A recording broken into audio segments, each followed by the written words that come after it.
Hey, now it's the Rob from 1061 KISS FM here with my broadcast colleague. Hey, it's Eric with WKDQ, and we're back with the Enhancement Talent. Good Raw last night. It was. Yeah. We have a little bit of a delay today. We couldn't get it up yesterday. We have a very full show for you today. Yes, we do. Last night's Raw was, I thought, a pretty good show. And I will say I'm getting very, very excited for the pay-per-view coming up on Sunday, SummerSlam. We'll give you our full thoughts and predictions on that on Thursday's episode. But in the meantime, Eric, we have a very special episode today, 2 parts. Yes, we do. And we've got a special guest on the show, a guy who I admire a lot because, he kind of is doing the same thing we're doing, just on a bigger scale. I'm talking about Justin LaBar, and he is from WrestleZone.com with the show Chair Shot Reality. Welcome to the show, Justin. When you say bigger scale, it's just more obnoxious, probably. I just have to, plug people a little bit more, maybe more than you do. That's all. So. Eric, that's all good. Is it fair to say that Justin is one of your heroes? You know what? Justin is kind of one of my heroes, only because, I've watched what he's done with CSR over the years. How many episodes are you up to now, Justin? This week we will film episode 238. Yeah, wow. Very cool. So 238 weeks of doing this, and honestly, I saw some of the early shows, which are very much kind of like we do. We just kind of get out there and one camera or iPad and do our thing, and it's just 2 folks sitting together. You guys are in a studio now up there at Point Park, and the whole deal. So I really, it's really cool. And if our viewers haven't seen it, I encourage you to go to WrestleZone and check it out. And you guys, do that every weekend. I guess you start on Friday. Yeah, typically start on Friday, Saturday, Sunday. Videos will come out, and I'm pushing a lot more now. We're finally doing something that I've neglected or haven't done as well in the past, which is do more on YouTube. We can't contractually I can't put the full show on YouTube because of our contract we have with Crave Media.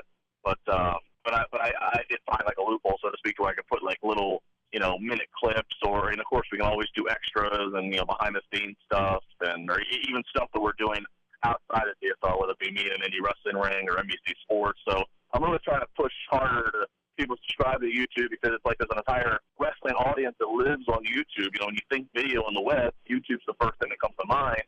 And so if people aren't, if they're not visitors of WrestleZone, or if they don't know about me or what have you, then I feel like there's an entire population of wrestling fans that like to watch video content that may not know about us. I'm trying to use the stream of YouTube to grab more of those people, so I'm trying to push that as well. Very cool. So we'll get back to more about the show coming up, but let's talk wrestling. Let's do what we do here on the Enhancement Talent and what you guys do on CSR.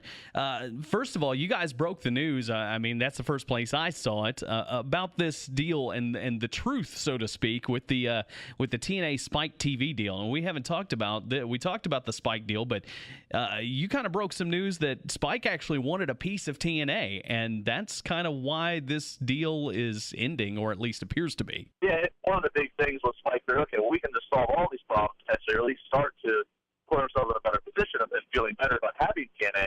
If maybe we can get ourselves invested in the ownership and ask for 10%. And as I said on Chair Shot, I thought that it's not like they're asking for 50% or even a third.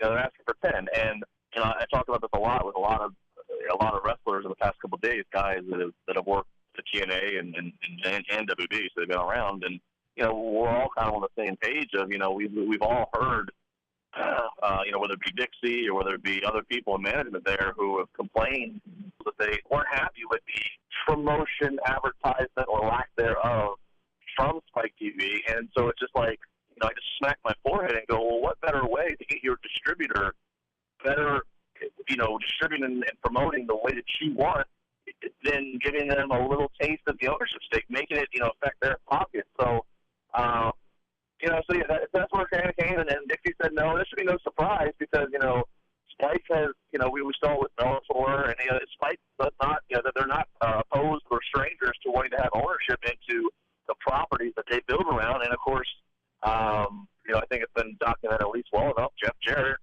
went, him and his big money country boys, so to speak, went to TNA and Dixie, and basically we're going to just try to purchase it and evolve or rebrand or what have you into their Global Force Wrestling.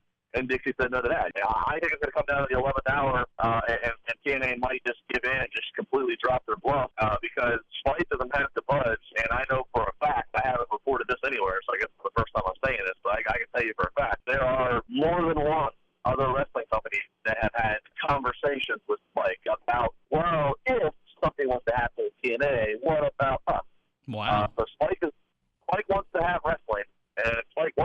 they're going to have wrestling and get wrestling.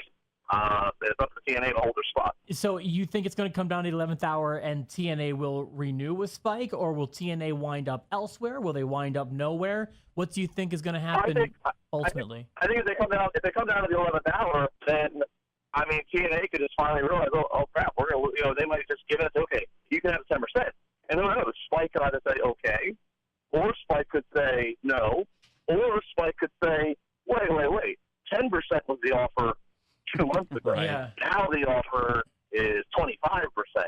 So the leverage in the ball is, Spike is holding the cards here.